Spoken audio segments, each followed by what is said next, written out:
ಸೇರಿಸುವುದಾದರೂ ಕೂಡ ಪುಣ್ಯೋಗಂಧ ಅಂತಂದ. ಆಮೇಲೆ ಬಲ ಅಂತಂದಾಗ ಕಾಮರಾಗ ವಿವರ್ಜಿತವಾದ ಬಲ ಅಂದ.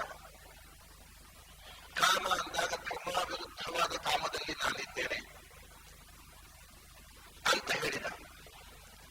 ಇಷ್ಟೆಲ್ಲ ಅನುಸಂಧಾನ ಮಾಡಿದಾಗ ಕೆಲವರಿಗೆ ಒಂದು ಸಂಶಯ ಬರಬಹುದು. ಹಾಗಾದರೆ ಕೆಲವು ಮತಗಳಲ್ಲಿ ಹಾಗಿದೆ, ಒಳ್ಳೆಯದನ್ನು ದೇವರು ಮಾಡಿಸ್ತಾನೆ, ಕೆಟ್ಟದ್ದನ್ನು ದುಷ್ಟಶಕ್ತಿಗಳು ಮಾಡಿಸ್ತಾವೆ, ದೇವರು ಮಾಡಿಸುವುದಲ್ಲ.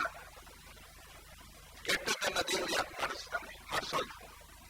ಹಾಗಾಗಿ ಒಳ್ಳೆಯ ಅಂಶ ಏನಿದೆ ಜೀವನದಲ್ಲಿ ಅದರಲ್ಲಿ ಭಗವತ್ ಶಕ್ತಿ ಸನ್ನಿಹಿತವಾಗಿ ನಮ್ಮಿಂದ ಒಳ್ಳೆಯ ಕೆಲಸವನ್ನು ಮಾಡುತ್ತೆ. ಇಷ್ಟು ಮಾತ್ರ ಅನುಸಂಧಾನ ಮಾಡಬೇಕು. ಎಲ್ಲವೂ ಭಗವಂತ ಮಾಡುವುದಲ್ಲ ಅನ್ನುವಂತಹ ಒಂದು ಸಂಶಯ ಬರುವುದ ಕಡೆ ಇದೆ ಈ ಶ್ಲೋಕಗಳನ್ನು ಕೇಳಿದಾಗ. ಅದಕ್ಕೆ ಕೃಷ್ಣ ಒಂದು ಮಾತು ಹೇಳ್ತಾನೆ ಮುಂದೆ, ಏಚೈವ ಸಾತ್ವಿಕಾಹ ಪ್ರವಾಹ ರಾಜಸಾಹ ತಾಮಸಾಶ್ಚಯೇ ಮತ್ತ ಏವೇತಿ ತಾನ್ ವಿಧಿ ನತ್ವಹಂ ತೇಷು ಧೀಮಹಿ. ಏಚೈವ ಸಾತ್ವಿಕಾಹ ಭಾವಾಹ ರಾಜಸಾಹ ತಾಮಸಾಶ್ಚಯೇ. ಮನುಷ್ಯನ ಮನಸ್ಸಿನಲ್ಲಿ ಮೂಡತಕ್ಕಂಥ ಭಾವನೆಗಳಲ್ಲಿ ಸಾತ್ವಿಕವಾದ ಭಾವನೆ ಇರಲಿ, ರಾಜಸವಾದ ಭಾವನೆ ಇರಲಿ ಅಥವಾ ತಾಮಸವಾದ ಭಾವನೆ ಇರಲಿ, ಇದು ಭಾವ ಅನ್ನುವುದಕ್ಕೆ ಮಾನಸಿಕವಾದಂತಹ ಒಂದು ಸ್ಥಿತಿ ಅನ್ನುವಂಥದ್ದಲ್ಲಿ. ಭಾವ ಅಂದರೆ ಪದಾರ್ಥ ಅಂತ ಇಟ್ಟುಕೊಂಡ್ರೆ ಸಾತ್ವಿಕವಾದ ಪದಾರ್ಥ ಇರಲಿ, ರಾಜಸವಾದ ಪದಾರ್ಥ ಇರಲಿ, ತಾಮಸವಾದ ಪದಾರ್ಥ ಇರಲಿ, ಅದು ಎಲ್ಲವೂ ಕೂಡ ಮತ್ತೆ ಏವ ನನ್ನಿಂದಲೇ ಶಕ್ತಿ ಆಧಾರ ಪಡೆದದ್ದು. ಅದು ಎಲ್ಲವೂ ನನ್ನಿಂದಲೇ ಎಲ್ಲರಿಗೂ ಸಿಗ್ತಾ ಇರೋದು ಹೊರತು ಯಾವುದೋ ಕೆಲವನ್ನು ನಾನು ಕೊಡುವುದು, ಕೆಲವನ್ನು ಯಾವುದೋ ದುಷ್ಟಶಕ್ತಿ ಕೊಡುವುದು ಅಂತ ವಿಭಾಗ ಇಲ್ಲ. ಹಾಗೆ ಕೆಲವರು ತಿಳ್ಕೊಂಡದ್ದು ಆ ರೀತಿ ಅನುಸಂಧಾನ ಮಾಡುವವರುಂಟು. ಅದಕ್ಕೋಸ್ಕರ ಕೃಷ್ಣ ಸ್ಪಷ್ಟವಾಗಿ ಹೇಳ್ತಾನೆ, ಪ್ರಪಂಚದಲ್ಲಿ 3 ಥರದ ಸಂಗತಿಗಳೇ ಇರೋದು, 4ನೆಯ ಸಂಗತಿ ಇಲ್ಲ. ಇಡೀ ಪ್ರಪಂಚ ತ್ರಿಗುಣಾತ್ಮಕ, ಸತ್ವ ರಜಸ್ಸು ತಮಸ್ಸು, ಇದು 3ರ ಸಮಾವೇಶವೇ ಇಡೀ ಪ್ರಪಂಚದಲ್ಲಿರುವುದು. ಇದು ಬಿಟ್ಟು ಇರುವಂತಹ ಸ್ಥಿತಿ ಅಂದರೆ ತ್ರೈಗುಣ್ಯ ವರ್ಜಿತಂ, ಭಗವಂತ ಒಬ್ಬನೇ. ಪ್ರಪಂಚದಲ್ಲಿರುವಂತಹ ಪ್ರಾಕೃತವಾದಂತಹ ಸಮಸ್ತವೂ ಕೂಡ ತ್ರಿಗುಣಾತ್ಮಕ. ನಾವು ಇದನ್ನ ಪ್ರಪಂಚವನ್ನ ಮಣ್ಣು ನೀರು ಬೆಂಕಿಯಿಂದ ಆದದ್ದು ಅಂತ ಹಿಂದೆ ನೋಡಿದ್ದೆವು. ಮಣ್ಣು ನೀರು ಬೆಂಕಿ ಅಂದ್ರೂ ತ್ರಿಗುಣವೇ ಆಯ್ತಲ್ಲ. ಮಣ್ಣು ತಮೋ ಗುಣದ ಸಂಕೇತ, ನೀರು ರಜೋಗುಣದ್ದು, ಬೆಂಕಿ ಸತ್ವಗುಣದ ಸಂಕೇತ. ಹಾಗಾಗಿ ಈ ಪ್ರಪಂಚದಲ್ಲಿ ಏನೆಲ್ಲ ಇದೆ ಅದು ಮಣ್ಣು ನೀರು ಬೆಂಕಿಯ ಸಮಷ್ಟಿ. ನಾವು ಈಗ ನೋಡತಕ್ಕಂಥ ಮಣ್ಣು ಅಂತ ಹೇಳ್ತೇವಲ್ಲ, ಅದು ಬರಿಯ ಮಣ್ಣಲ್ಲ, ಮಣ್ಣು ನೀರು ಬೆಂಕಿಯ. ನಾವು ಏನನ್ನ ನೀರು ಅಂತ ಹೇಳ್ತೇವೆ ಅದು ಬರಿಯ ನೀರಲ್ಲ, ಮಣ್ಣು ನೀರು ಬೆಂಕಿಯಿಂದ ಆದ ನೀರು. ನಾವು ಏನು ಬೆಂಕಿ ಅಂತ ಹೇಳ್ತೇವೆ ಅದು ಬರಿಯ ಬೆಂಕಿ ಅಲ್ಲ, ಮಣ್ಣು ನೀರು ಬೆಂಕಿಯಿಂದ ಆದ. ಎಲ್ಲವೂ ತ್ರಿವೃತ್ತ ಕರ್ಣದಿಂದ ಆಗಿರತಕ್ಕಂತಹ ವಸ್ತುವೇ ಈಗ ನಮ್ಮ ಕಣ್ಣಿಗೆ ಕಾಣುವಂತಹದ್ದು ಹೊರತು ಶುದ್ಧ ಮಣ್ಣು, ಶುದ್ಧ ನೀರು, ಶುದ್ಧ ಬೆಂಕಿ ಅನ್ನೋದಿಲ್ಲೇ ಇಲ್ಲ. ಕೇವಲ ಮಣ್ಣು. ಮಣ್ಣು ಅಂದ್ರೆ ಮಣ್ಣು ನೀರು ಬೆಂಕಿಯ ಸಮಷ್ಟಿ. ಈ ಬೆಂಕಿ ಅಂದ್ರೆ ಶುದ್ಧ ಬರೀ ಬೆಂಕಿಯಲ್ಲಿದೆ. ಬೆಂಕಿ ಅಂದ್ರೆ ಕಟ್ಟಿಗೆ, ಕಟ್ಟಿಗೆಯಲ್ಲಿ ಹೊಗೆ, ಆಮೇಲೆ ಬೆಂಕಿ. ಕಟ್ಟಿಗೆ ಅಂದ್ರೆ ಮಣ್ಣು, ಅದು ಮತ್ತೆ ತಮಸ್ಸು. ಹೊಗೆ ಅಂದ್ರೆ ರಜಸ್ಸು, ಬೆಳಕು ಅಂದ್ರೆ ಬೆಂಕಿ. ಹೀಗೆ ಯಾವುದೇ ವಸ್ತು ತೆಗೆದುಕೊಂಡ್ರು ಪ್ರಪಂಚದಲ್ಲಿರತಕ್ಕಂಥ ಸಮಸ್ತ ವಸ್ತು ತ್ರಿಗುಣಾತ್ಮಕ. ಅದರಿಂದ ಪ್ರಪಂಚದಲ್ಲಿ ಏನಿದೆ ಅದನ್ನು ಸಮಸ್ಯೆ ಕೃಷ್ಣ ಹೇಳಿದ ಸಾತ್ವಿಕಾ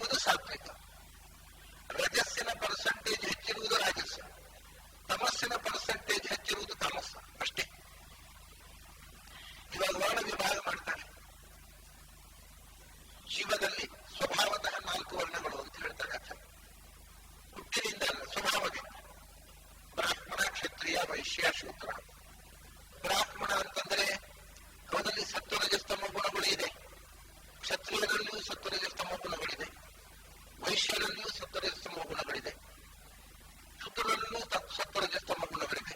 ಮತ್ತೆ ವಿಭಾಗ ಹೇಗೆ? ಎಲ್ಲಿ ಸತ್ವದ ಅಂಶ ಹೆಚ್ಚು, ರಜಸ್ಸು ಮತ್ತು ತಮಸ್ಸಿನ ಅಂಶ ಕಡಿಮೆಯು, ಅದು ಬ್ರಾಹ್ಮಣಿ ಕ್ವಾಲಿಟಿ. ರಜಸ್ಸಿನ ಅಂಶ ಹೆಚ್ಚಾದಾಗ, ಸತ್ವ ಇದೆ ಅದರ ರಜಸ್ಸಿನ ಅಂಶ ಹೆಚ್ಚಾದಾಗ, ಸತ್ವ ಮತ್ತು ರಜಸ್ಸಿನ ಅಂಶ ತಮಸ್ಸಿನ ಅಂಶ ಕಮ್ಮಿ ಇದ್ದಾಗ ರಜಸ್ಸು, ಅದ ನಂತರ ಸತ್ವ, ಅದ ನಂತರ ತಮಸ್ಸು. ಹೀಗಿದ್ರೆ ಪ್ರಪೋರ್ಷನ್ ಅವನು ಕ್ಷತ್ರಿಯ ಸ್ವಭಾವ ಆಗುತ್ತೆ. ಸತ್ವಕ್ಕಿಂತ ರಜಸ್ಸು ತಮಸ್ಸು ಮತ್ತು ಸತ್ವ ಆದರೆ ಅದು ವೈಶ್ಯ ಸ್ವಭಾವ ಆಗುತ್ತೆ. ತಮಸ್ಸು ಹೆಚ್ಚಾಗಿ ರಜಸ್ಸು ಸತ್ವ ಕಮ್ಮಿ ಆದರೆ ಶೂದ್ರ ಸ್ವಭಾವ ಆಗುತ್ತೆ. ಆದ್ರೆ ಅವರಲ್ಲೂ ಸತ್ವ ಇದೆ, ಯಾಕೆಂದ್ರೆ ಮೋಕ್ಷಯೋಗ್ಯವಾದ ಚೇತನ ಅಂತ ಹೇಳ್ತಾರೆ. ಶೂದ್ರನು ಕೂಡ ಮೋಕ್ಷಯೋಗ್ಯ ಚೇತನ ಸ್ವಭಾವ, ಅದು ತಾಮಸ ಅಲ್ಲ. ಆದರೂ ಕೂಡ ಪ್ರಪೋರ್ಷನೇಟ್ ಆಗಿ ನೋಡುವಾಗ ತಮಸ್ಸಿನ ಅಂಶ ಹೆಚ್ಚಿದ್ದರಿಂದ ಅದನ್ನು ವಿಭಾಗ. ಎಲ್ಲಿಯೂ ಕೂಡ ಕೇವಲ ಸತ್ವ, ಕೇವಲ ರಜಸ್ಸು, ಕೇವಲ ತಮಸ್ಸು ಅಂತೇಳಿ ಸೃಷ್ಟಿಯ ಆರಂಭದಲ್ಲೇ ಸತ್ವರಜಸ್ತಮ ಗುಣಗಳು ಮಿಶ್ರಣ ಹೊಂದಿಯೇ ಸೃಷ್ಟಿ ಪ್ರಾರಂಭ ಆದದ್ದು. ಶುದ್ಧ ಸತ್ವ ಅನ್ನೋದು ಸೃಷ್ಟಿಯಲ್ಲಿ ಬರಲೇ ಇಲ್ಲ. ಆ ಮಿಶ್ರಣಗೊಂಡ ಸತ್ವದ ರಜಸ್ಸಿನ ಭಾಗದಿಂದ ಚತುರ್ಮುಖನ ಸೃಷ್ಟಿ, ಸತ್ವದ ರಜಸ್ಸಿನ ಭಾಗದಿಂದ ಚತುರ್ಮುಖನ ಸೃಷ್ಟಿಯಲ್ಲೇ ರಜಸ್ಸು ಸೇರಿಕೊಂಡಿತು. ಉಳಿದವರಲ್ಲಿ ಕಥೆ. ಹಾಗಾಗಿ ಶುದ್ಧ ಸತ್ವ ಅನ್ನುವುದು ಸೃಷ್ಟಿಯಲ್ಲಿ ಇಲ್ವೇ. ಹಾಗಾಗಿ ಸಾತ್ವಿಕ ಪದಾರ್ಥಗಳು ಅಂದ್ರೆ ಯಾವ ಪದಾರ್ಥ ಸತ್ವದ ಅಂಶವನ್ನು ಹೆಚ್ಚು ಪಡೆದಿದೆ, ಸತ್ವದ ಅಂಶ ಹೆಚ್ಚಿರುವ ಪದಾರ್ಥ ಸಾತ್ವಿಕ ಪದಾರ್ಥ. ರಜಸ್ಸಿನ ಅಂಶ ಸತ್ವ ತಮಸ್ಸುಗಳಿಗಿಂತ ರಜಸ್ಸಿನ ಅಂಶ ಹೆಚ್ಚಿರುವ ಪದಾರ್ಥ ರಾಜಸ ಪದಾರ್ಥ. ರಜಸ್ಸು ಸತ್ವಗಳಿಗಿಂತ ತಮಸ್ಸಿನ ಅಂಶ ಹೆಚ್ಚಿರುವ ಪದಾರ್ಥ ತಾಮಸ ಪದಾರ್ಥ. ಇಷ್ಟೇ.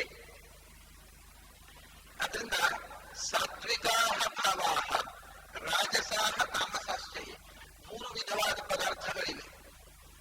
ಈ ಮಣ್ಣಿನ ಅಂಶ ಹೆಚ್ಚು, ನೀರಿನ ಮತ್ತು ಬೆಂಕಿಯ ಅಂಶ ಕಮ್ಮಿ ಇದ್ರೆ ಅದು ತಾಮಸ ಆಯಿತು. ನೀರಿನ ಅಂಶ ಹೆಚ್ಚು, ಮಣ್ಣಿನ ಅಂಶ ಬೆಂಕಿಯ ಅಂಶ ಕಮ್ಮಿ ಇದ್ರೆ ಅದು ರಾಜಸ ಆಯಿತು. ಬೆಂಕಿಯ ಅಂಶ ಹೆಚ್ಚು, ಮಣ್ಣಿನ ಅಂಶ ನೀರಿನ ಅಂಶ ಕಮ್ಮಿ ಇದ್ರೆ ಅದು ಸಾತ್ವಿಕ ಆಯಿತು. ಇಷ್ಟೇ. ಯಾವುದೇ ಒಂದು ಪದಾರ್ಥ ಕೇವಲ ಸಾತ್ವಿಕ, ಕೇವಲ ರಾಜಸ, ಕೇವಲ ತಾಮಸ ಅನ್ನೋದು ಈ ಪ್ರಪಂಚದಲ್ಲಿ ಇಲ್ಲ.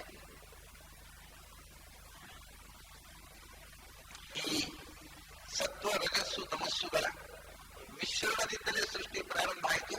ಆ ಮಿಶ್ರಣ ಹೇಗಾಯಿತು, ಎಷ್ಟಾಯಿತು, ಅದರ ಮ್ಯಾಥಮೆಟಿಕಲ್ ಕನ್ಕ್ಲೂಷನ್, ಅದರ ರೇಷಿಯೋವನ್ನ ಭಾಗವತ ತಾತ್ಪರ್ಯದಲ್ಲಿ ಬಹಳ ವಿಸ್ತಾರವಾಗಿ ಆಚಾರ ಕೊಟ್ಟಿದ್ದಾರೆ. ಸತ್ವದಲ್ಲಿ ರಜಸ್ಸು ಎಷ್ಟಿರುತ್ತೆ, ತಮಸ್ಸು ಎಷ್ಟಿರುತ್ತೆ, ರಜಸ್ಸಿನಲ್ಲಿ ಸತ್ವ ಎಷ್ಟಿರುತ್ತೆ, ತಮಸ್ಸು ಎಷ್ಟಿರುತ್ತೆ, ತಮಸ್ಸಿನಲ್ಲಿ ಸತ್ವ ಎಷ್ಟಿರುತ್ತೆ, ರಜಸ್ಸು ಎಷ್ಟಿರುತ್ತೆ.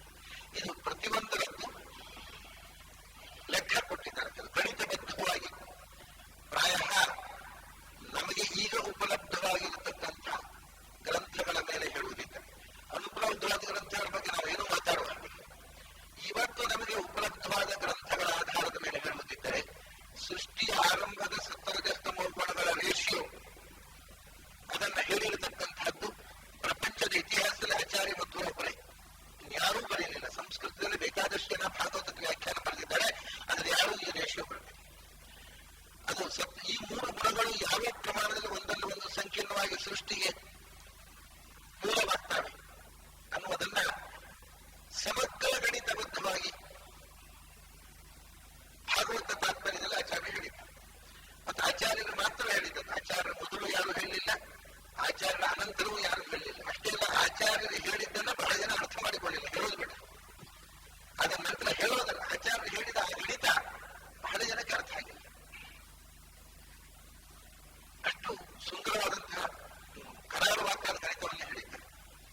ನಾನು ಈಗ ಹೇಳಿದಂತೆ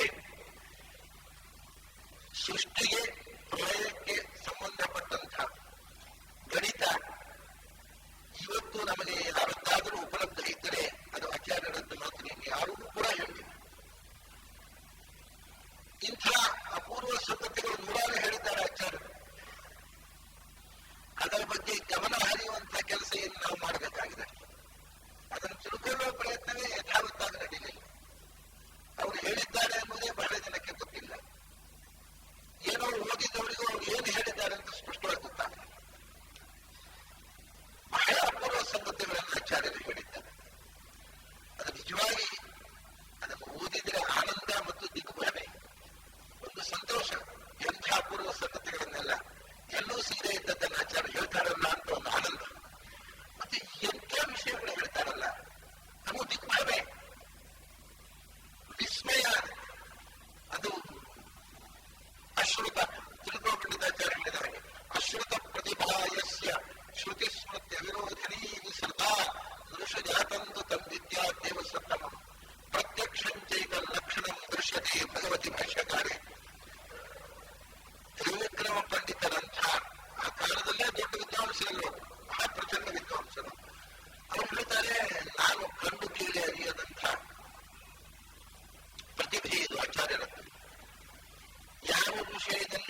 ಎಚ್ಚರ ಆಗದೇ ಇದ್ರೆ ಏನಾಗುತ್ತದೆ, ಆಚಾರ್ಯರು ದೊಡ್ಡ ಸೂರ್ಯ ಉದಯ ಆಗಿದೆ, ಸೂರ್ಯೋದಯ ಆಗಿದೆ, ಆಚಾರ್ಯರು ಸೂರ್ಯ ಪ್ರಕಾಶದಂತಹ ಬೆಳಕನ್ನ ಬೀರಿ ಹೋಗಿದ್ದಾರೆ. ನಾವು ಕಿಟಕಿ ಬಾಗಿಲು ಹಾಕೊಂಡು, ಯಾಕಂದ್ರೆ ಬೆಳಕು ಒಳಗೆ ಬರುತ್ತೆ, ಕಿಟಕಿ ತೆಗೆದುಬಿಟ್ಟೆ, ಬಾಗಿಲು ತೆರೆಯದೆ ಕಿಟಕಿಯನ್ನು ಮುಚ್ಚಿ ಆಮೇಲೆ ಎಲ್ಲಾದ್ರೂ ಕಿಟಕಿಯ ಎಡೆಯಲ್ಲಿ ಒಂದು ರೇಸ್ ಬಂದ್ಬಿಡುತ್ತೋ ಅಂತ ಕೊಟ್ಟೆ ಹಿಡ್ಕೊಂಡು ಮಲ್ಕೊಂಡವರಿಗೆ ಯಾವ ಆಚಾರ್ಯರು ಬಂದು ಏನು ಉಪಯೋಗ?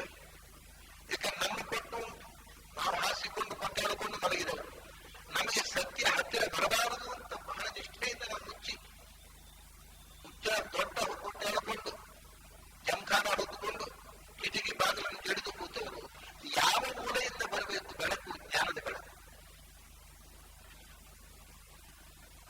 ಅದಕ್ಕೆ ಇರುವುದು ಮುಖ್ಯ ಅಲ್ಲ, ಇರುವುದು ಗೊತ್ತಿರುವುದು ಮುಖ್ಯ. ಬೆಳಕಿನಲ್ಲೇ ಇದ್ದು ನಾವು ಗೂಬೆಗಳಂತೆ ಕತ್ತಲು ಕತ್ತಲು ಅಂತ ಬದುಕಿದರೆ ಯಾವಾಗ ಬೆಳಕು ಬರಬೇಕು? ಯಾವ ಕಣ್ಣು ಬೆಳಕಂತ ನೋಡಬೇಕು?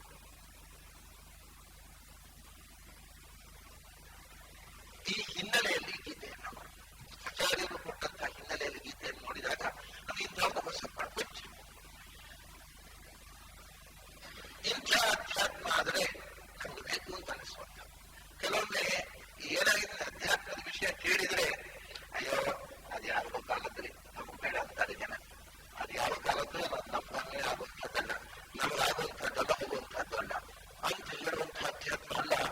ಎಲ್ಲ ಕಾಲದಲ್ಲೂ ರಿಲೆವೆಂಟ್ ಆಗಿ ಬದುಕಿಗೆ ಅರ್ಥ ತುಂಬುವಂತಹ ಅರ್ಥವನ್ನ ಗೀತೆಗೆ, ಉಪನಿಷತ್ತುಗಳಿಗೆ ಕೊಟ್ಟರು ಆಚಾರ್ಯ. ಅದಕ್ಕೋಸ್ಕರ ಆ ಹಿನ್ನೆಲೆಯಲ್ಲಿ ಗೀತೆಯನ್ನು ನೋಡೋದು ಅಂತಲ್ಲ, ಅದು ಒಂದು ಮತೀಯ ಆವೇಶ ಅಲ್ಲ. ಮತೀಯ ಆವೇಶದಿಂದ ನಾನು ಮಾತಾಡ್ತಾ ಇದ್ದೀನಿ. ಆದರೆ ಈ ಹೊಸ ಸಂಗತಿಯನ್ನು ಇನ್ನೆಲ್ಲೋ ಯಾರೋ ಹೇಳಿದ್ರೆ ಅದನ್ನು ಸ್ವೀಕಾರ ಮಾಡೋಣ. ಎಲ್ಲಿ ಹೊಸ ಸಂಗತಿ, ಅಪೂರ್ವ ಸಂಗತಿ ಇದೆ, ಅದು ಎಲ್ಲಿದ್ರೂ ಸ್ವೀಕಾರ ಮಾಡೋಣ, ಆವೇಶ ಬೇಡ. ಆದರೆ ಸತ್ಯದ ಬಗ್ಗೆ ಆಕ್ರೋಶ, ದ್ವೇಷ ಇರಬಾರ್ದು. ಸತ್ಯವನ್ನು ತಿಳ್ಕೊಳ್ಳುವಂಥದ್ದಲ್ಲಿ ಆಕ್ರೋಶ ಅಥವಾ ನಮ್ಮದಲ್ಲ ಇದು ನಾವು ತಿಳ್ಕೋಬಾರದು ಗೊತ್ತಿರಬಾರ್ದು. ಈ ಸತ್ಯನಿಷ್ಠೆ ಇದ್ದಾಗ ಎಲ್ಲಿ ಒಳ್ಳೆಯ ಸಂಗತಿ ಇದ್ರು ಸಂತೋಷ ಆಗ್ತದೆ. ಆ ಸತ್ಯನಿಷ್ಠೆಯನ್ನು ನಾವು ಬೆಳೆಸಿಕೊಳ್ಬೇಕು. ಎಲ್ಲಿ ಒಳ್ಳೆಯ ಸಂಗತಿ ಇದೆ ಅದನ್ನು ತಗೊಳ್ತಕ್ಕಂಥ ಮನೋವೃತ್ತಿ ಬೆಳೆಸಬೇಕು. ಆ ಮನೋವೃತ್ತಿ ಬೆಳೆದರೆ ಆಚಾರ್ಯ ಮಧ್ವರು ಇವತ್ತು ಇಡೀ ವಿಶ್ವದಲ್ಲಿ ಔಟ್ಸ್ಟ್ಯಾಂಡಿಂಗ್ ಆಗಿರ್ತಕ್ಕಂತಹ ಒಂದು ಸತ್ಯವನ್ನು ತೋರಿಸಿದವರು ಅನ್ನೋದು ಮನವರಿಕೆ ಆಗುತ್ತೆ. ಒಂದು ಸಂಗತಿ ಹೇಳಬೇಕು ನಾನು ನಿಮಗೆ. ಒಬ್ಬರು ಒಂದು ಮಾತು ಹೇಳಿದ್ರು ನನ್ನ ವಿದೇಶದವರು, ವಿದೇಶದಿಂದ ಭಾರತೀಯ ತತ್ವಶಾಸ್ತ್ರವನ್ನು ಅಧ್ಯಯನ ಮಾಡಿ ಬಂದವರು. ಅವರು ಭಾರತೀಯರೇ, ವಿದೇಶದಲ್ಲಿ ಪ್ರೊಫೆಸರ್ ಆಗಿರುವವರೊಬ್ಬರು, ಮತ್ತೊಬ್ಬರು ವಿದೇಶಿಯರೇ. ಇಬ್ಬರು ತತ್ವಶಾಸ್ತ್ರವನ್ನು ಅಧ್ಯಯನ ಮಾಡಿ, ಅವರು ಒಬ್ಬರು ಭಾರತೀಯರು, ವಿದೇಶದಲ್ಲಿ ತತ್ವಶಾಸ್ತ್ರದ ಪ್ರೊಫೆಸರ್ ಆಗಿರೋರು, ಇಂಡಿಯನ್ ಫಿಲಾಸಫಿಯನ್ನು ಟೀಚ್ ಮಾಡುವರು. ಅವರು ಸ್ವಯಂ ಶಂಕರೈಟ್, ಅವರು ಮಾಧ್ವರಲ್ಲ, ಸ್ಮಾರ್ಟ್. ಅವರೊಮ್ಮೆ ಆಚಾರ್ಯರ ಸಿದ್ಧಾಂತದ ಬಗ್ಗೆ ನನ್ನ ಹತ್ರ ಡಿಸ್ಕಷನ್ ಮಾಡಿದಾಗ ಅವರು ಒಂದು ಮಾತು ಹೇಳಿದ್ರು.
ರಾತ್ರಿ ಕೃಷ್ಣ ಅಂತ ಕಳಿಸಿಬಿಟ್ಟು ಕುಪ್ಪಳಿಸ್ಬಿಟ್ಟ. ಮನೆಯವರೆಲ್ಲ ಇದ್ದಿಪ್ಪಳಿಸಿ ಏನು ಗಲಾಟೆ ಅಂತ ಅಷ್ಟು ಖುಷಿ ಅವನಿಗೆ. ಏನಂದ್ರೆ ಏನ್ ಚೆನ್ನಾಗಿದೆ ಈ ಜೀವನದ ಎಲ್ಲ ಕಾನ್ಸೆಪ್ಟ್. ಈ ಸ್ಪ್ಲಿಟ್ ಪರ್ಸನಾಲಿಟಿಗೆ ಒಂದು ಬ್ಯೂಟಿಫುಲ್ ಎಕ್ಸ್ಪ್ಲನೇಷನ್ ಸಿಕ್ತು. ಆಚಾರ್ಯರು ಕೊಟ್ಟ ಈ ಒಂದು ವಿವರಣೆ ಬಹಳ ಕನ್ವಿನ್ಸಿಂಗ್ ಆಗಿದೆ. ನಮ್ಗೆ ಕಲ್ಪನೆ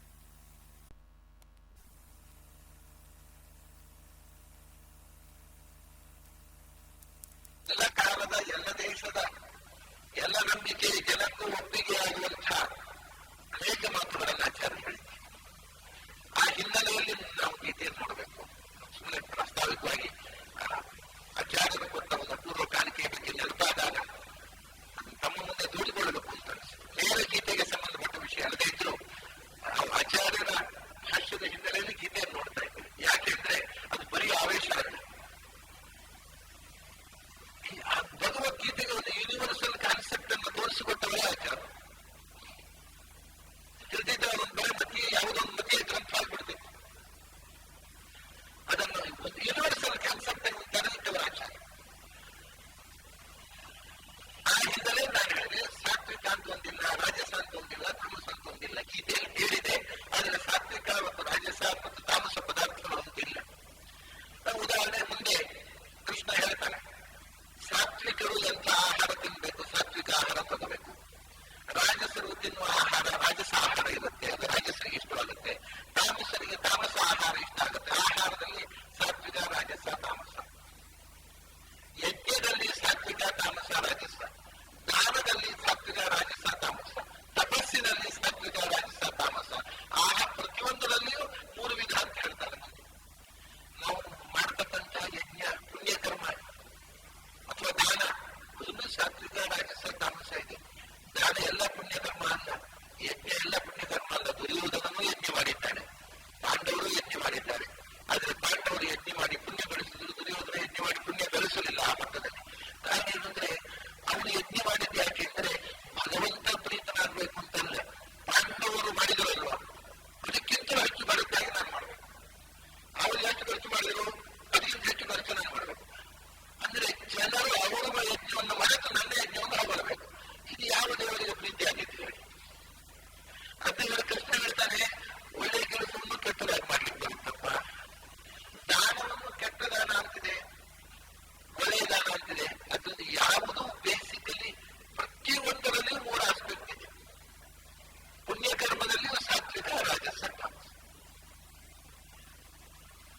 ಎಲ್ಲವೂ ಕೂಡ ಏಕೈವ ಸಾತ್ವಿಕಾಹ ಭಾವಾಹ. ಪ್ರಪಂಚದಲ್ಲಿ ಯಾವ್ಯಾವುದು ಸಾತ್ವಿಕ ಆಹಾರ ಯಾಕೆ? ಸಾತ್ವಿಕ ಆಹಾರದಲ್ಲಿ ಸತ್ವ, ರಜಸ್ಸು, ತಮಸ್ಸು 3 ಇದೆ. ಬರೇ ಸತ್ವ ಇರತಕ್ಕಂಥ ಆಹಾರ ಅಲ್ಲ. ಆದರೆ ಆ ಆಹಾರ ತಗೊಂಡ್ರೆ ಏನಾಗುತ್ತೆ ಅಂದ್ರೆ, ನಮ್ಮಲ್ಲಿ ಆಹಾರ ಶುದ್ಧವು ಸತ್ವಶುದ್ಧಿ, ಸತ್ವಶುದ್ಧವು ಧ್ರುವ ಸ್ಮೃತಿ. ಇದಕ್ಕೆ 2 ಅರ್ಥಗಳಿವೆ. ಒಂದು ಅರ್ಥ, ಆಹಾರ ಶುದ್ಧವು, ನಾವು ಒಳ್ಳೆಯ ಆಹಾರವನ್ನು ತಗೊಂಡ್ರೆ ಸತ್ವಶುದ್ಧಿ, ನಮ್ಮ ಮನಸ್ಸು ತೀವ್ರಾಗುತ್ತೆ. ಯಾಕೆಂದ್ರೆ ನಾವು ಉಂಡ ಆಹಾರ ಅದರ ಪಾರ್ಥಿವ ಅಂಶ ಉಂಟಲ್ಲ, ಅದು ಅದರ ಎಸೆನ್ಸ್ ಹೋಗುವುದು ಬ್ರೈನ್ ಸೆಲ್ಸ್ಗಳಿಗೆ.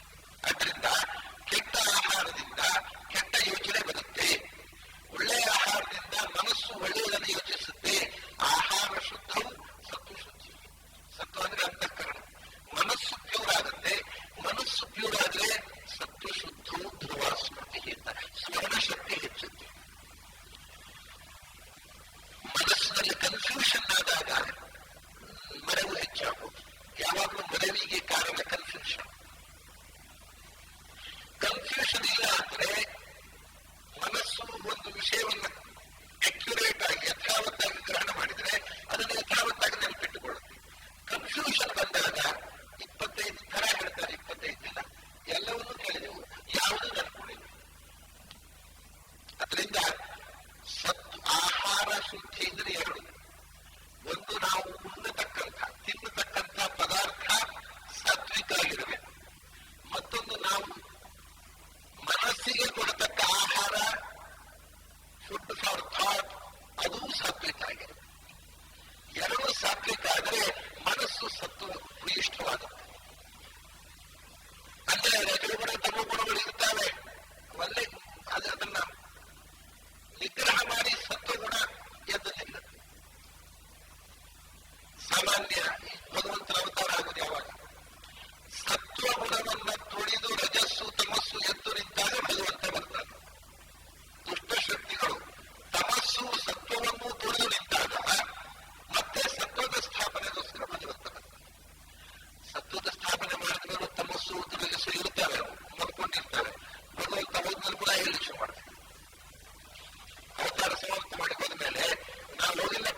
ಪ್ರಾಚುರ್ಯ ಇರತಕ್ಕಂತಹ ಪದಾರ್ಥಗಳು.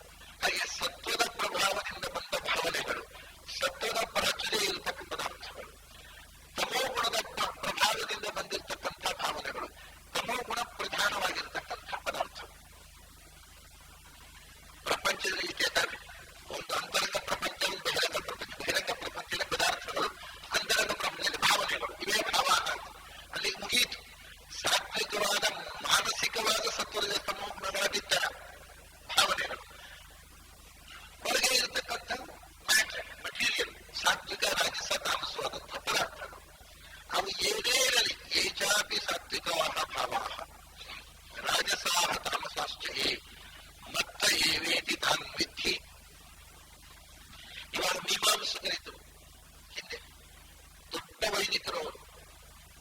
ವೇದವನ್ನು ಓದಿ ಇಡೀ ಜೀವಮಾನ ಯಜ್ಞಯಾಗಗಳನ್ನು ಮಾಡಿ ಬದುಕಿದವರು. ಆದರೆ ನೋಡಿ ದುರಂತ, ಇದು ಎಂಥ, ಅವರು ವೇದವನ್ನು ನಂಬಿ ಯಜ್ಞಯಾಗಗಳನ್ನು ಮಾಡ್ತಾ ಅನುಷ್ಠಾನಶೀಲರಾಗಿ ಇಡೀ ಬದುಕು ಅನುಷ್ಠಾನಶೀಲರಾಗಿ ಬದುಕಿದವರು ಮೀಮಾಂಸಕರು. ಅವ್ರದ್ದು ಕೇಳಿದರೆ ದೇವರಿಲ್ಲ ಅಂದರು. ಮೀಮಾಂಸಕರು ದೇವರಿಲ್ಲ, ಮತ್ತೆ ವೇದದಲ್ಲಿ ಹೇಳಿದ್ದನ್ನು ಮಾಡಬೇಕು, ಅದರಿಂದ ಪುಣ್ಯ ಬರುತ್ತೆ, ಸ್ವರ್ಗಕ್ಕೆ ಹೋಗ್ತೀವಿ, ಅಲ್ಲಿ ಅಪ್ಸರ ಸ್ತ್ರೀಯರು ಸಿಗ್ತಾರೆ, ಮತ್ತೆ ವಾಪಸ್ ಬರೋದು ಅಷ್ಟೇ. ದೇವರಿಲ್ಲ, ಮತ್ತೆ ಇಡೀ ವೇದ ಓದಿ ಏನು ಉಪಯೋಗ? ಅವರು ವೈದಿಕರಾಗಿ ಏನು ಉಪಯೋಗ ಆಯಿತು? The very existence of God is denied by Vedics. ಭಗವಂತ ಇದ್ದಾನೆ ಅನ್ನೋದು ಒಪ್ಪುದಿಲ್ಲ. ದೇವತೆಗಳಿದ್ದಾರೆ, ತತ್ವಾಭಿಮಾನಿ ದೇವತೆಗಳನ್ನು ಒಪ್ಪುವುದಿಲ್ಲ ಅವರು. ಮತ್ತೆ ಮಂತ್ರ ಹೇಳುವುದರಿಂದ ಒಂದು ಪುಣ್ಯ ಹುಟ್ಟುತ್ತೆ, ಆ ಪುಣ್ಯದಿಂದ ಸ್ವರ್ಗ ಸಿಗುತ್ತೆ. ಇಷ್ಟೇ ವೇದ ಅನ್ನುವಂಥ ಅರ್ಥ ತಿಳ್ಕೊಳ್ಳುವುದು ಬೇಡ. ಯಾಕಂದ್ರೆ ಅರ್ಥ ತಿಳ್ಕೊಂಡದ್ದು ಉಪಾಸನೆ ಮಾಡಲಿಕ್ಕೆ ಏನಿಲ್ಲ, ಅಲ್ಲಿ ದೇವತೆಗಳೇ ಇಲ್ಲ. ಇಂದ್ರ ಅಂತ ಇದ್ದಾರೆ, ಇಂದ್ರ ಶ್ರೇಷ್ಠ ಸ್ವಾತ್ಮಾನಂ ವಾಚ ಶ್ರೀರಥಂ ಗೋ ಇಂದ್ರನೇ ಸಂಬೋಧನೆ ಮಾಡಿ ಹೇಳಿ ಇಂದ್ರ ಅಂತಿಲ್ಲ. ಇಲ್ಲ, ಮಂತ್ರ ಶರೀರ ದೇವ, ಮಂತ್ರವೇ ಅವ್ರ ಶರೀರ. ಮಂತ್ರ ಬಿಟ್ಟರೆ ಅಸ್ತಿತ್ವವೇ ಇಲ್ಲ ಅವರಿಗೆ. ಸರಿ, ಸುಮ್ಮನೆ ಮಂತ್ರ ಹೇಳೋದು, ಯಾಂತ್ರಿಕವಾಗಿ ಮಂತ್ರ ಹೇಳೋದು. ಅದರಿಂದ ವೇದದ ಅರ್ಥ ತಿಳ್ಕೊಳ್ಳೋದು ಬೇಡ ಅಂತ ಇಂಥ ಮೀಮಾಂಸಕರಿಂದ. ವೇದದ ಅರ್ಥ ತಿಳ್ಕೊಳ್ಬೇಕಾದ ಅಗತ್ಯವಿಲ್ಲ. ಸುಮ್ಮನೆ ಮಂತ್ರ ಹೇಳೋದ್ರಿಂದ ಪುಣ್ಯ ಬರುತ್ತೆ, ಸ್ವರ್ಗ ಸಿಗುತ್ತೆ, ಅರ್ಥ ತಿಳ್ಕೊಂಡೇನಾಗುತ್ತೆ. ಯಾಂತ್ರಿಕವಾದ ಅರ್ಥಹೀನವಾದ ರಿಚುವಲ್ಸ್, ಇದು ತಾಮಸ ಅಲ್ವಾ? ಈ ಬುದ್ಧಿ ಕೊಟ್ಟವರು ಕೃಷ್ಣನೇ ಅಲ್ವಾ ಅವರಿಗೆ? ಅದಕ್ಕೆ ಸಾತ್ವಿಕ ರಾಜಸಾಹ ತಾಮಸಾಶ್ಚಯೇ. ವೇದವನ್ನು ಓದಿ ಭಗವಂತನಿಗೆ ನೈಯಾಯಿಕರು ಅವರು ದೇವರನ್ನು ಒಪ್ಪಿದ್ರು. ಇವರು ಮೀಮಾಂಸಕರು ದೇವರೇ ಇಲ್ಲ ಅಂದರು. ನೈಯಾಯಿಕರಿದ್ದು ನಮ್ಮ ದೇಶದಲ್ಲಿ ಅವರು ದೇವರನ್ನು ಒಪ್ಪಿದ್ರು. ದೇವರನ್ನು ಒಪ್ಪಿದ್ರೆ ದೇವರಿಗೆ ಆನಂದ ಇಲ್ಲ, ಸುಖವೇ ಇಲ್ಲ ಅಂತ. ದೇವರಿಗೆ ಸುಖ ಇಲ್ಲ, ಯಾಕೆಂದ್ರೆ ಸುಖ ಇದ್ರೆ ದುಃಖ ಇರಬೇಕು. ಆದ್ರಿಂದ ದೇವರಿಗೆ ದುಃಖ ಇಲ್ಲ ಅಲ್ವಾ, ಅದು ಸುಖವೂ ಇಲ್ಲ. ಇದು ಎಂತಹ ಸಾತ್ವಿಕ. ವೇದವನ್ನು ಓದಿ ಸತ್ಯಂ ಜ್ಞಾನವನ್ನು ದೇವರಿಗೆ ನಿಲನಿಷ್ಠ ನಿರ್ವತ್ಯ ಅಂತ ಹೇಳಿದ್ದಾರೆ. ಆದ್ದರಿಂದ ದೇವರಿಗೆ ಸುಖ ಇಲ್ಲ.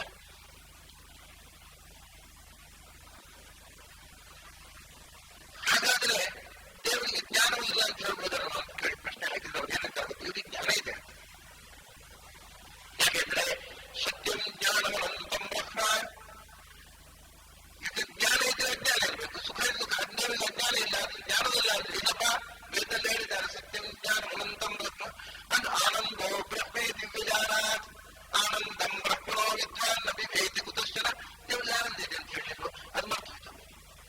ಒಂದು ಕೊಟೇಶನ್ ನೆನಪಾಯ್ತು, ಮತ್ತೊಂದು ಕೊಟೇಶನ್ ಮರ್ತು ಹೋಯ್ತು. ಇದು ದೊಡ್ಡ ನೈಯಾಯಿಕರಿಗೆ ಆಗಿರತಕ್ಕಂತಹ ದುರಂತ ಈ ದೇಶದಲ್ಲಿ. ಅವರು ವೇದವನ್ನು ಒಪ್ಪಿದ್ರು, ದೇವರನ್ನು ಒಪ್ಪಿದ್ರು, ದೇವರಿಗೆ ಆನಂದ ಇಲ್ಲ. ಅಂಥ ದೇವರ ಬಗ್ಗೆ ಉಪಾಸನೆ ಮಾಡಿ ನಮ್ಗೆ ಹೇಗೆ ಆನಂದ ಆಗೋದು? ಯಾಕಂದ್ರೆ ಆನಂದ ಇರೋದನ್ನು ಉಪಾಸನೆ ಮಾಡಿ ನಾವು ಆನಂದ ಅನುಭವಿಸೋದು ಹೇಗೆ? ಕೊಡ್ಲಿಕ್ಕೆ ಅವ್ರ ಹತ್ರವೇ ಇಲ್ಲ. ಕಾಸಿಲ್ಲದವನ ಹತ್ರ 100 ರೂಪಾಯಿ ಕಡೆ ಕೇಳಿದ್ರು ಏನ್ ಕೊಡ್ತಾರೆ? ಹಾಗೆ ಆನಂದವೇ ಇಲ್ಲದೆ ದೇವರನ್ನು ಉಪಾಸ ಮಾಡಿ ನಾವು ಆನಂದ ಪಡೆಯೋದು ಹೇಗೆ? ಆದರೆ ಒಂದು ದೊಡ್ಡ ವೇದಾಂತದ ಒಂದು ಶಾಖೆ ನೈಯಾಯಿಕರು ವೇದವನ್ನು ಪ್ರಮಾಣ ಅಂತ ಒಪ್ಪುವವರು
ಸಾತ್ವಿಕಾ ಭಾವಾ ರಾಜಸಾ ತಾಮಸಾಶ್ಚಯೇ ಮತ್ತ ಏವೇಗಿ ತಾನ್ವಿಚ್ಚಿ.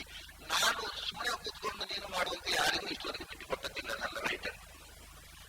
ಯಾಕೆಂದ್ರೆ ಇದು ಇನ್ನೂ ದೊಡ್ಡ ವ್ಯವಸ್ಥೆ. ಭಗವಂತ ಸುಮ್ಮನೆ ಕೂತ, ನೀವು ಖುಷಿ ಬಂದ ನಾನು ಪ್ರೇರಣೆ ಮಾಡುವುದಿಲ್ಲ ಅಂತ. ಮೊದಲನೇ ಕ್ರಿಯೆಯಲ್ಲಿ ಭಗವಂತನ ಪ್ರೇರಣೆ ಮಾಡದೆ ಮಾಡ್ಲಿಕ್ಕೆ ಆಯ್ತಲ್ವ ಅವನಿಗೆ. ಮತ್ತೆ ಎರಡನೇ ಕ್ರಿಯೆಗೆ ಭಗವಂತ ಯಾಕೆ ಮೂಗು ತೋರ್ಬೇಕು? ಸುಮ್ಮನೆ ಕೊಡ್ಬೋದು. ನಮ್ಮ ಮಟ್ಟ ನಾವು ಮಾಡ್ತಿದ್ದೇವೆ, ಅವ್ರಿಗೆ ಯಾಕೆ ಬೇಕಿತ್ತು ಬೇಡವಾದ ಕೆಲಸ. So it is unjustified. ಮೊದಲನೇ ಕ್ರಿಯೆಯನ್ನು ಕೂಡ ಪ್ರತಿಯೊಂದು ಕ್ರಿಯೆಯನ್ನು ಭಗವಂತ ಮಾಡಿದ. ಭಗವಂತ ಮಾಡದೆ ಕ್ರಿಯೆಯೇ ಇಲ್ಲ. ಅದನ್ನು ಆಚಾರ್ಯ ನಹಿ ಪ್ರತಿಬಿಂಬಸ್ಯ ಕ್ರಿಯಾ, ಜೀವಕ್ಕೆ ಸ್ವತಂತ್ರವಾಗಿ ಕ್ರಿಯೆ ಇಲ್ಲ. ಸಹಿ ಬಿಂಬ ಕ್ರಿಯೆಯೈವ ಕ್ರಿಯಾವ ಬಿಂಬೋಸಿ ಪ್ರತಿಬಿಂಬೋಸ್ಮಿ ಅಂತ ನಾವು ಯಾವಾಗ ಹೇಳಿದೆವೋ, ನಾವು ನಿನ್ನ ಪ್ರತಿಬಿಂಬ ಅಂದಮೇಲೆ ಪ್ರತಿಬಿಂಬ ಚಲಿಸ್ಬೇಕಾದ್ರೆ ಬಿಂಬ ಚಲಿಸಬೇಕು. ನಾನು ಸುಮ್ಮನೆ ನಿಂತ್ಕೊಂಡ್ರೆ ಕನ್ನಡಿಯಲ್ಲಿದ್ದ ನನ್ನ ರಿಫ್ಲೆಕ್ಷನ್ ಹಿಂದಾಡಲಿಂದ ಇಲ್ಲಿ ಹಿಂದಾಡುತ್ತೆ. So when there is an action in reflection, ಅದು ಇಲ್ಲಿ ಇರಲೇಬೇಕಲ್ಲ. ಬಿಂಬದಲ್ಲಿ ಕ್ರಿಯೆ ಇಲ್ಲದೆ ಅಥವಾ ಬಿಂಬಲ್ಲಿ ತನ್ನಷ್ಟಕ್ಕೆ ಪ್ರತಿಬಿಂಬದಲ್ಲಿ ಕ್ರಿಯೆ ಆಯಿತು ಅನ್ನೋ ಕಾನ್ಸೆಪ್ಟೇ ತಪ್ಪುವುದು ಆಚಾರ. ಅದೆಲ್ಲಿ ಕೃಷ್ಣ ನಾನು ಮಾಡದೆ ಯಾವುದೇ ಸಾತ್ವಿಕ ರಾಜಸ ತಾಮಸ ಯಾವ ಕ್ರಿಯೆಯೂ ಯಾವ ಕಾಲದಲ್ಲೂ ಯಾವಾಗಲೂ ಆಗುತ್ತೆ. ಅವರವರಲ್ಲಿ ಅವರವರ ಯೋಗ್ಯತೆಗೆ ತಕ್ಕಂತೆ ನಾನೇ ಮಾಡಿಸಿದೆ. ಅವರಾಗಿ ಮಾಡಿದ್ರು ಅನ್ನೋದು ಅವರಾಗಿ ಮಾಡ್ಲಿಕ್ಕೆ ಒಮ್ಮೆ ನಾನು ಬಿಟ್ರೆ ಮತ್ತೆ ಅವರೇ ಇನ್ನೊಂದು ಕ್ರಿಯೆ ನಾವೇ ಮಾಡ್ತೇವೆ. ದಯವಿಟ್ಟು ನೀವು ನಮ್ಮ ಸುದ್ದಿ ಬರಬೇಡ, ಈಗ ಬಿಟ್ಟು ನಮಗೆ ನಮ್ಮಷ್ಟಕ್ಕೆ ಮಾಡ್ಲಿಕ್ಕೆ ಬರುತ್ತೆ ಅಂತ ಗೊತ್ತಾಯ್ತು. ದೇವರು ಪ್ರೇರಣೆ ಮಾಡದೆ ನಾವು ಮಾಡಬಲ್ಲೆವು ಗೊತ್ತಾಯ್ತು. ಮತ್ತೆ ನೀನು ಯಾಕೆ ಬಂದು ಉಪದ್ರ ಕೊಡ್ತೀವಿ? ಹೋಗು, ನಮ್ಮಷ್ಟಕ್ಕೆ ನಾವು ಮಾಡ್ತೀವಿ. ಆಚರಣೆಗಳಿಲ್ಲ, ಸಾಧ್ಯವೇ ಇಲ್ಲ. ಹಾಗಾದ್ರೆ ಮುಗಿಸಬಹುದಲ್ಪ. ಜೀವಕ್ಕೆ ಕ್ರಿಯೆ ಇಲ್ಲ ಅಂದ್ರೆ ಜೀವಕ್ಕೂ ಜಡಕ್ಕೂ ಏನು ವ್ಯತ್ಯಾಸ? ಜೀವಕ್ಕೂ ಕ್ರಿಯೆ ಇಲ್ಲ, ಜಡಕ್ಕೂ ಸ್ವತಂತ್ರ ಕ್ರಿಯೆ ಇಲ್ಲ. ನಾವು ಹತ್ತಾಡಿಸಿದ್ರೆ ಹತ್ತಾಡುತ್ತೆ, ಅದು ಜೀವವಾಗಿ ಆಯ್ತು. ಅದಕ್ಕೆ ಸ್ವತಂತ್ರ ಕ್ರಿಯೆ ಇಲ್ಲ, ವ್ಯತ್ಯಾಸ ಇದೆ. ಅದಕ್ಕೆ ಜೀವನಿಗೆ ಕರ್ತೃತ್ವ ಇಲ್ಲ, ಜೀವನಿಗೆ ಕರ್ತೃತ್ವ ಇದೆ ಅಂತ ಶಾಸ್ತ್ರ. ಕರ್ತೃತ್ವ ಇಲ್ಲ ಯಾಕೆಂದ್ರೆ ಜೀವನಿಗೆ ಸ್ವಾತಂತ್ರ್ಯ ಇಲ್ಲ. ಆದರೂ ಜೀವ ಮಾಡ್ತಾನೆ, ಕರ್ತೃತ್ವ ಇದೆ. ಅಂದ್ರೆ ಏನು ಕರ್ತೃತ್ವ ಅನ್ನೋದು? ಮೂರು ತರ ಇದೆ. ಒಂದು ಕರ್ತೃತ್ವ ಅಂದ್ರೆ ಕೃತಿಮತ್ವ, ಕ್ರಿಯೆ ಇರುವುದು. ಅದು ನಿಜವಾದ ಕರ್ತೃತ್ವ ಅಲ್ಲ, ಜಡದಲ್ಲಿ ಇದೆ. ಕ್ರಿಯೆ ಇದೆ, ಜೀವನದಲ್ಲಿ ಅದಕ್ಕಿಂತ ಹೆಚ್ಚಿನದಿದೆ. ಇಚ್ಛಾಪೂರ್ವಕ ಕ್ರಿಯೆ ಇದೆ, ಅಷ್ಟೇ ವ್ಯತ್ಯಾಸ. ಸ್ವತಂತ್ರ ಕ್ರಿಯೆ ಅಲ್ಲ, ಅದಕ್ಕೆ ಕ್ರಿಯೆ ಇದೆ, ಇಚ್ಛೆಯೇ ಇಲ್ಲ ಜಡಕ್ಕೆ.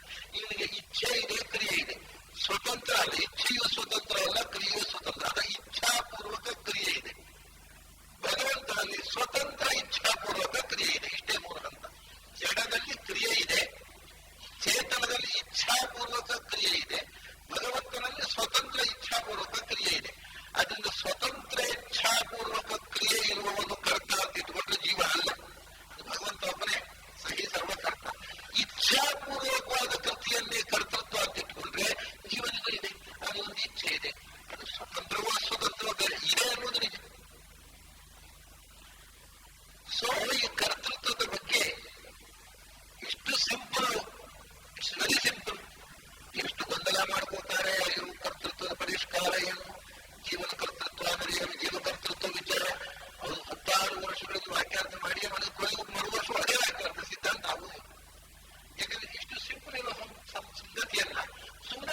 ಇಡೀ ಜಗತ್ತು ಈ ಮೂರು ಗುಣಗಳಿಂದ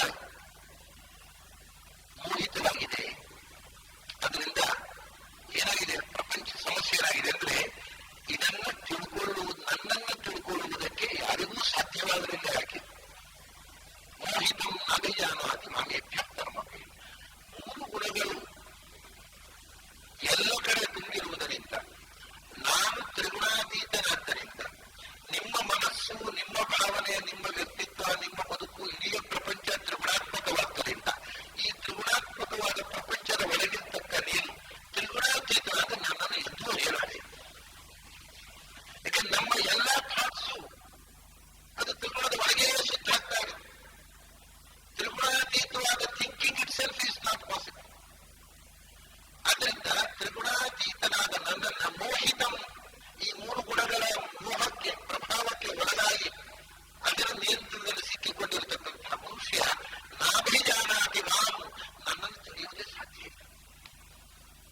ಯಾಕೆಂದ್ರೆ ಯದ್ಯಪರಂ, ನಾನು ತ್ರಿಗುಣಗಳಿಂದ ಆಚೆಗಿರುವವ, ನೀವು ತ್ರಿಗುಣಗಳ ಒಳಗೆ ಯೋಚಿಸುವವರು.